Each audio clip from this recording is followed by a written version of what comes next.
bisa berjemaah. Tentunya kita berharap sama juga atas umur kita yang tersisa ini, entah berapa lama, umur yang terus Allah berkahi, Allah ridhoi, sehingga kita dimudahkan oleh Allah Subhanahu wa taala untuk melaksanakan ketaatan, melaksanakan perintah-perintahnya, menjauhkan segala apa yang dilarangnya, dan kita sangat berharap juga agar kita digolongkan husnul khotimah. Salawat dan salam tiada henti-hentinya kita sampaikan juga kepada Nabi Agung kita Muhammadin Sallallahu Alaihi Wasallam beserta keluarga, sahabat, kerabat dan seluruh pengikutnya hingga zaman nanti bismillah. Dan kita pun berharap sama atas izin Allah kita akan mendapatkan syafaat di akhirat nanti. Ibu-ibu dan hadirin yang dirahmati Allah Subhanahu wa taala, melanjutkan kembali bab berkenaan dengan bagaimana kita meraih sholat khusyuk, di mana pada pertemuan lalu kita sudah mengangkat temanya bagaimana kita menyempurnakan atau setidak-tidaknya wudhu kita itu baik. Nah, wudhu karena syarat utama itu, apalagi yang pertama, karena wudhu ini ketika tidak sah maka sholatnya juga tidak diterima. Jadi kudu tenanan wudhu itu. Wajah asal kecek-kecek bahasa wudhu. Nah, kemarin kita diviralkan juga ada pejabat yang wudhunya itu ya, istilahnya lipatan tangannya itu nggak dinaikkan. Nah, itu viral itu. Sholatnya bagaimana tidak tahu karena memang konten mungkin kan begitu. Nah, jadi wudhu, ya, pecisnya juga nggak dilepas, jadi cuma cuci tangan saja katanya sudah begitu katanya. Ya itulah karena pengen konten biar jadi viral bahasanya begitu. Ya tapi kalau dia benar melakukan sholat sunnah sekalipun, ya wudhunya sudah tidak sah. Nah itu. Ya. Jadi jangan main-main dengan sholat. Ibu bapak dan hadirin yang dirahmati Allah Subhanahu wa taala. Jadi sholat itu ya wudhu utamanya itu. Nah, kita mulai dengan basmalah sampai doa terakhir. Jangan lupa ya, semuanya menghadap kiblat. Nah, jangan sembarangan. Kemarin saya menemukan di satu tempat sekitar anaknya itu mungkin kelas 6 SD. Itu gimana menyebutnya itu? Di seberang ini mungkin. Dia kencing di seberang itu di dinding. Sebelumnya sudah terkasih tahu suruh cawe. Saya tanya dengan yang di belakang saya, bocah saya cawe boten. Tapi butuh, butuh. Nah kira-kira sah boten gitu. Hati-hati. Memang ngomong kalau lagi-lagi ini kadang-kadang ya apalagi dalam perjalanan, kadang-kadang mobilnya ini dikencingi, bannya dikencingi, lah cawe piye itu. Nah ngoten iki. Mbok nek itu piye? Kok belum pipis. Nah, ibu bapak dan hadirin yang dirahmati Allah Subhanahu wa taala, monggo ya ini saya hanya menyampaikan saja, monggo lebih enggak tenan masalah wudhu. Piye caranya wudhu ini sing baik lah misal. Kalau sempurna kayaknya mungkin kita tidak ada yang sempurna itu. Sempurna ada Rasulullah sempurna wudhunya itu karena beliau yang memberikan bagaimana mencontohkan wudhu. Nah, ibu bapak dan hadirin yang dirahmati Allah Subhanahu wa taala, kemudian setelah berwudhu kita mau masuk sholat. Mau masuk sholat jelas dimulai dengan niat. Hati-hati dengan niat. Jangan sekali lagi kita tidak usah mempermasalahkan niatnya itu yang pakai lafaz, yang tidak pakai lafaz. Artinya sebetulnya niat tapi tidak dilafazkan. Hal yang dilafazkan biasanya pakai usolli fardhu maghribi salasa rakaatin mustaqbilal qiblati ma'muman lillahi ta'ala. Kalau imam. Nah, itu kalau itu biasanya sering agak dibantarkan. Usul. Tapi kadang-kadang sedih juga. Ngulang. Nah itu. Biar mantap katanya begitu. Nah, kalau yang lain bagaimana? Ya ketika takbir dia langsung niat. Ya, Allahu Akbar. Nah, ketika Allah di dalam hatinya dia berniat untuk sholat apa? Sholat maghrib, sholat isya, dan berapa rakaatnya itu ya pokoknya niat. Nah, seperti itu. Jadi tidak mungkin niat itu di awalan dulu. Ya, di yang mau apalagi setelah takbir Allahu Akbar baru niat. Ya, salah juga. Kalau selesai salah, bukan dikatakan salah. Mungkin saya tidak ada pendapat, saya juga belum pernah membaca. Jadi setelah takbir baru niat. Padahal niat dulu. Jadi ini. Ibu apa dan hadirin yang dirahmati Allah Subhanahu wa taala, jadi di antara mulai kekhusyuan itu di sini. Di niat. Bagaimana ketika kita takbir? Ya, kalau takbir saja sudah tidak fokus bahasanya begitu, nah alamat. Yang lainnya enggak fokus. Apalagi kalau sudah macam-macam. Allah Akbar. Dua tangan. Pokoknya Allah. Adalah ada ketentuan bahwa takbir itu mengangkat tangan setinggi bahu, setinggi bahu. Tapi ada orang yang memantapkan dirinya itu dari jempolnya itu disampaikan disentuhkan dengan telinga Allah. Nah, ketika kita sujud juga sebetulnya posisinya itu seperti itu. Seperti kita dalam keadaan takbir. Jadi tangan posisi kan begitu. Dan ketika sujud, saya nanti dulu rukunya, itu tangan kita jangan sampai posisinya itu seperti anjing yang sedang duduk. Mohon maaf. Jadi jangan sampai tangan kita itu begini, rapat. Sikunya itu kena lantai. Jangan sampai. Itu kal katanya. Bahasa sholatnya itu jangan sampai seperti anjing yang duduk. Jadi jangan sampai. Termasuk rukunya juga hati-hati. Nanti bisa jungkel kalau salah.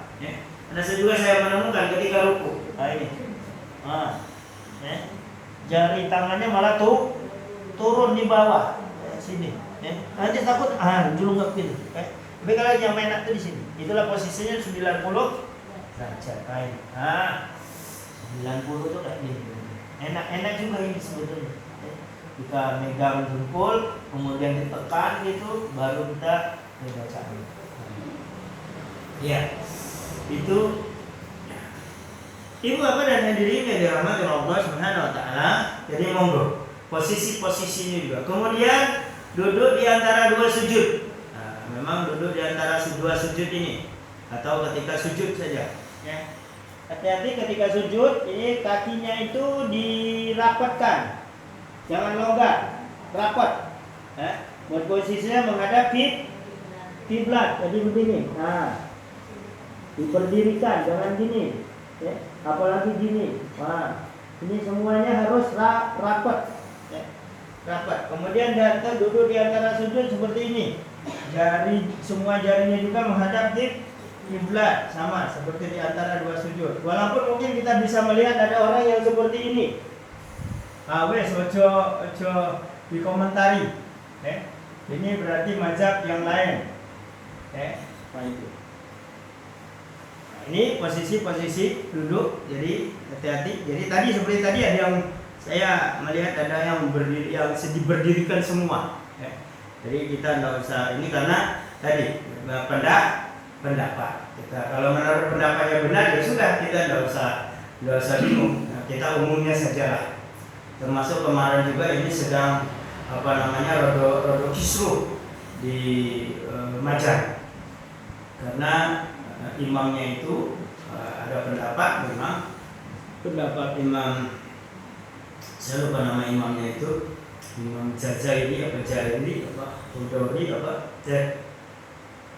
bukan Hanafi bukan, karena kita ini Imam Hafs, kalau biasa itu walad dolinnya itu diulang.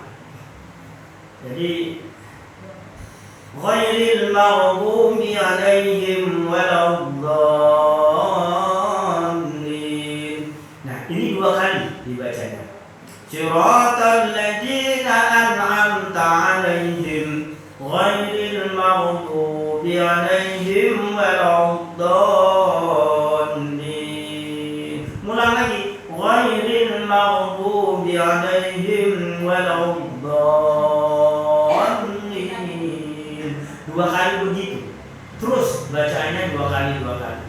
Karena menurut pendapatnya itu bacaan dhalinnya itu harus nyambung, tidak boleh putus, tidak boleh bernapas. Sehingga kalau bernapas itu dianggap tidak sah. Nah, seperti tadi kan bernapas bahasanya. Ghairil maghdubi 'alaihim waladdallin. Siratal ladzina an'amta 'alaihim. Nah, ini kan bernapas. Ghairil maghdubi 'alaihim waladdallin. Nah, itu berulang 2 kali terus saja. Kalau bacaan isya, subuh, maghrib itu dibaca 2 kali terus. Tapi sekarang katanya sudah normal lagi, ya, karena diprotes. Iya, masa ulang-ulang terus di situ? Nah, itu katanya begitu. Saya tidak tahu ya. Yang namanya dari pondoknya ya pondok Al-Salah kan sekarang. Ibu apa dan hadirin yang dirahmati Allah Subhanahu wa taala, ya kita yang umum saja.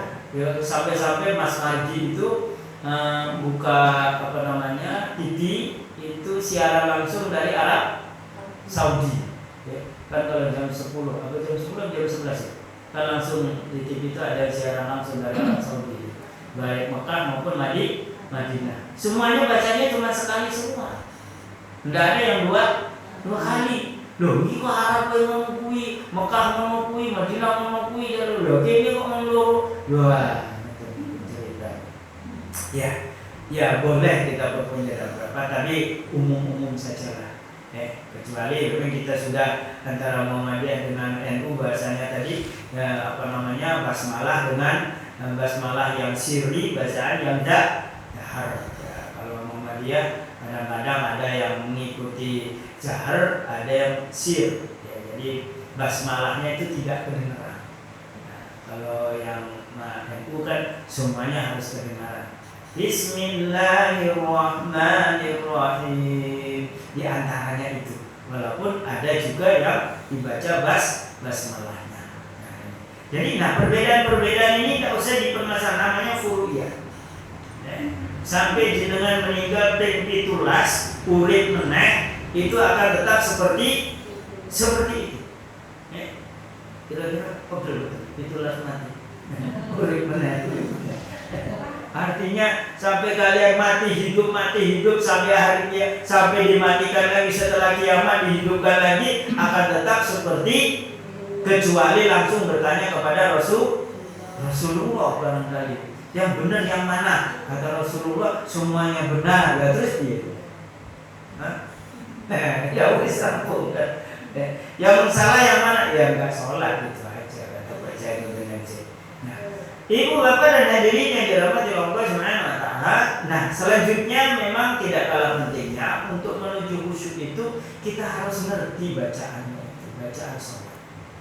Saya kemarin di pondok itu saya tak tanya anak-anak itu, siapa yang bisa bacaan sholat dari sejak awal, dari mulai niat sampai dengan salam semuanya tahu artinya.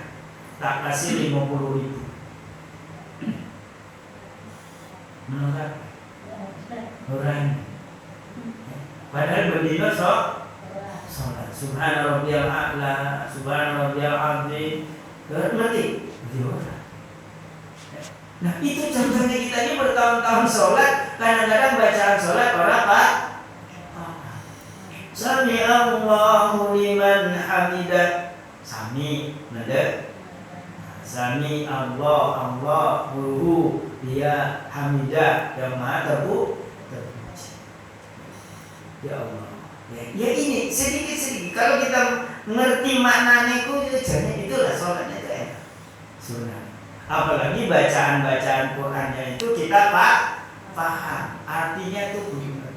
Masa misalnya Al-Ikhlas bertahun-tahun kita baca nggak tahu artinya kan gitu.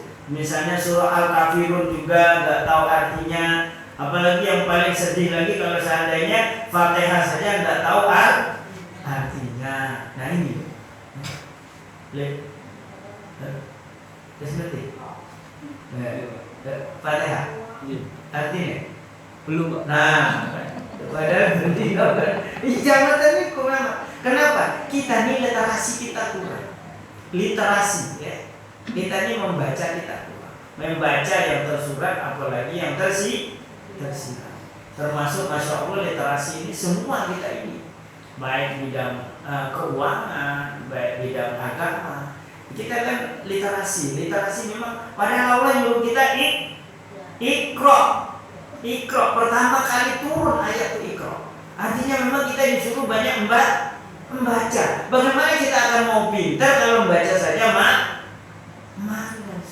Leres. Lah iya begitu. Kita banyak membaca itu insya Allah banyak pengetahuan. Nah kalau malas baca, ya tidak dapat apa-apa kita. Quran saja yang 30 juz belum pernah khatam seumur-umur, Masya Allah. Nah itu loh kadang-kadang padahal umur kita berapa mungkin gitu, belum pernah khatam Quran, padahal cuma 30 juz 114 surah, cuma ayatnya cuma 6.666. Kalau dibaca sehari satu ayat berarti 6.600 hari. Berapa tahun kira-kira? 10 tahun lah ya. Kira-kira. Ibu bapak dan hadirin yang dirahmati Allah Subhanahu wa taala, jadi ini di antara kunci untuk menuju khusyuk itu kita berusaha mengerti artinya setiap yang kita baca. Nah, hari ini mungkin ini dulu membawa siti-siti ya. Kita mencoba merubah hal-hal yang mungkin selama ini kita enggak peduli ya. Supaya apa? Masa bertahun-tahun sholat kita ya monotok misalnya tidak ada keinginan untuk ditingkatkan, apalagi sampai ketika pemahaman bacaan. Demikian mungkin lebih kurang sama maaf pada musyawarah kita tutup mengkabar ke majelis. Subhanallah wa bihamdika asyhadu an la ilaha illa anta astaghfiruka wa atubu ilaik. Assalamualaikum warahmatullahi wabarakatuh.